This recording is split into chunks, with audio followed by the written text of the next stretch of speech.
Hello everybody, my name is Lucy and welcome to Books and Brushes. So today we are doing the Reading Rush TBR video and I am so excited for this. Last year I did the Reading Rush as a booktuber and I did all the video challenges and all the books and the Instagram, and I just did the whole shebang last year and it was so much fun. I had an absolute blast and I've been so excited for this year's Reading Rush to rock around, and here we are. I've been waiting for the prompts and now I finally have them. I can do my TBR. Of course, this year's quite different than last year in so many ways, but we're gonna carry on because that's what it's all about. So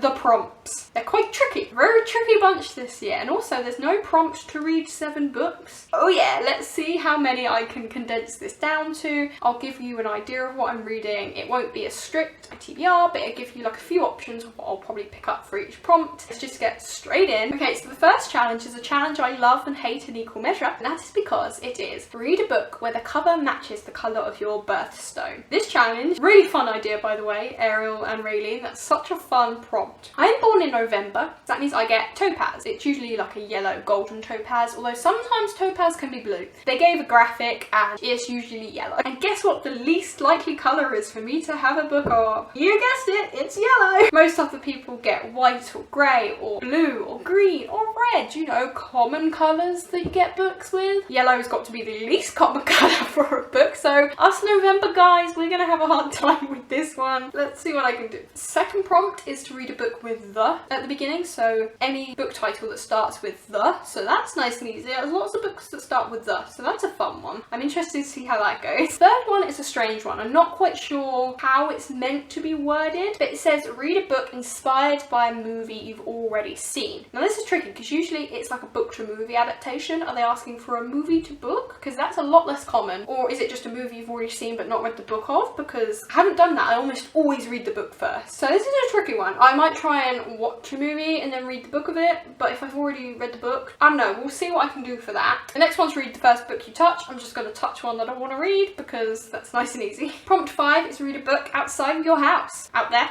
Nah. But there's scariness and people and weather and coronavirus out there, so no thank you. I don't particularly like this prompt because I don't like the idea of encouraging people to go outside right now. It's lucky I just moved. If you've been watching any of my content recently, you'll know I just moved house, which is why I'm sitting on the floor with a bunch of stacks next to me because I haven't got my bookshelf set up. When I was in my flat, I definitely would not have been able to do this challenge because I had a flat. There was no balcony, nothing. Literally, it was your front door and your back door, and then it was just communal balcony that everyone uses to get to their house. So I couldn't sit out there and read. Literally, it was really thin. So this would have been an impossible thing to achieve in my flat. But I don't live there anymore. I live in a house now, so I do have a garden. I now can complete this prompt. It's gonna be a tricky one because I really like reading in bed, but I'm gonna try. I'll pick the smallest book to do that one with. Number 6 is pick a book in a genre you've always wanted to read more of. This one's tricky because I can't buy any new books and I don't have a lot of books left that I've let unread because I've been broke and unable to get books here. I haven't got a lot of choices, and this is a prompt where I don't tend to buy these books in, so there's even less choices. This one might be a tricky one. I'm not sure how I'm going to do that, but we'll see. And the last one is read a book set in a different continent to where you live. So haha America, because basically so many books are set in America. British here, I should be okay. It should be a nice easy one to fit in. Let's see what I can do.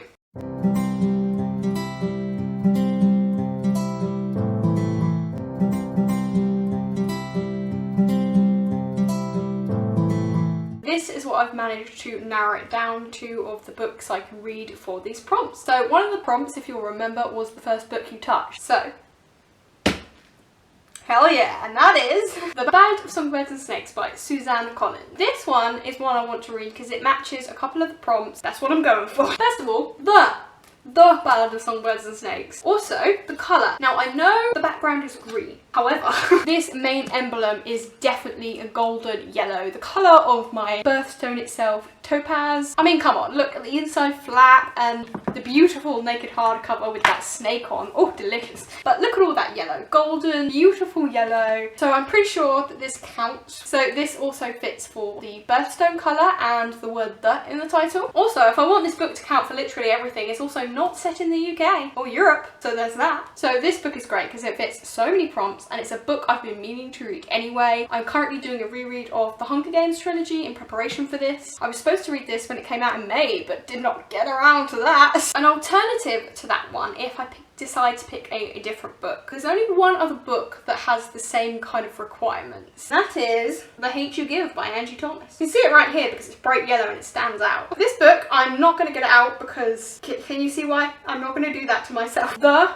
Hate You Give has the at the beginning. Look at that spine. It is as yellow as you could possibly wish to be. I know the cover's got a lot of black on it with yellow, but again, it counts, okay? Look at it. And also, The Hate You Give is set in America again, because like I said, so many books are set in America, so I didn't have to worry about that challenge very hard. And then there's only one prompt that I haven't covered, because I can read those books outside. First book I touched. All the prompts are covered with one of those books, to be honest. But there's one prompt that isn't, and that is read a book that's based on a movie. And it's like a retelling of a movie. I thought long and hard about this. I generally think I wasn't going to be able to do it because I've read all the books that I like a movie of and I've read the book first. I couldn't really do it. I'd done this challenge and I can't buy more books and just watch a movie so I can then read the book. I didn't have it. And then I remembered, literally at the bottom of this stack, I have the Twisted Tales series by Disney. So I picked up A Reflection by Elizabeth Lim. I also have As Old as Time here, but this one's bigger. So no. Also, I like Mulan better. This is a Mulan retelling. This is what happens if Mulan had to go to the underworld to save Shang. And I mean, come on, Mulan, the underworld. It sounds awesome as hell. And it is a retelling of a movie. Mulan, that's a movie. This is a retelling of that Disney movie. I can't believe you did this so perfectly. Why did I not think of you before? This one is perfect. Also, it's set on another continent. This one's set in China, so Asia. And I guess technically the underworld, I don't live there. Well, let's not think about that. So again, this fits a bunch of the prompts. If I wanted to, this is the one I could read outside. That is pretty much all I need to read for this one, except there's one more prompt I just couldn't quite fit in. And that is read a book in a genre you've always wanted to read more of. Like I said, I can't go buy new books. I just don't have the ability to. I do not have the finances to, but we'll see what I can do. I guess I haven't read many retellings, but does that count? Also, the Ballads of Songbirds and Snakes is a dystopia, which is my favourite genre, so that does not count.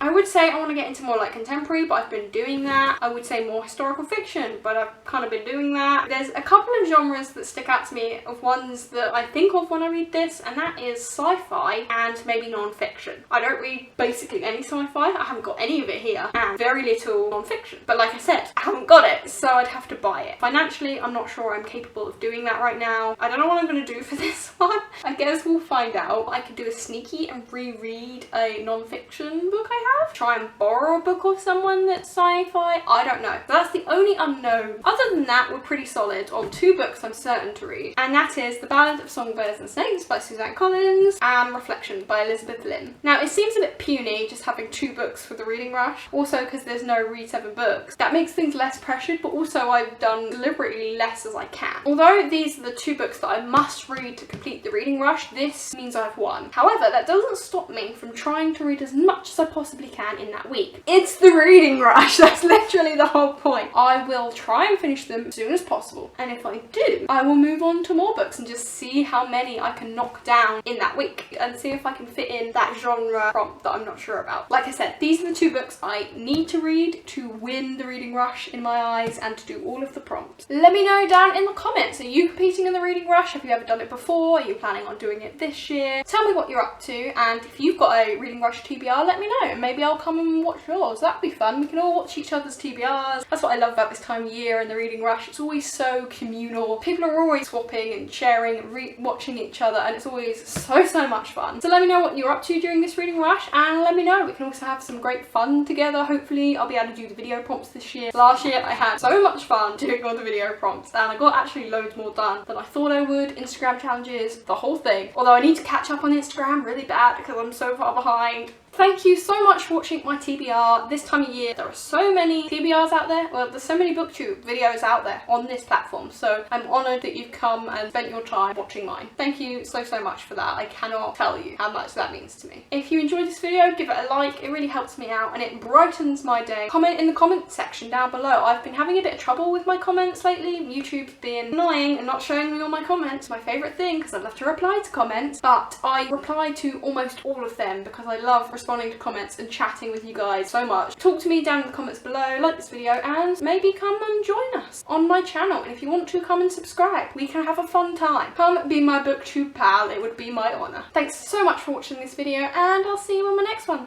Happy reading, Rush. Bye.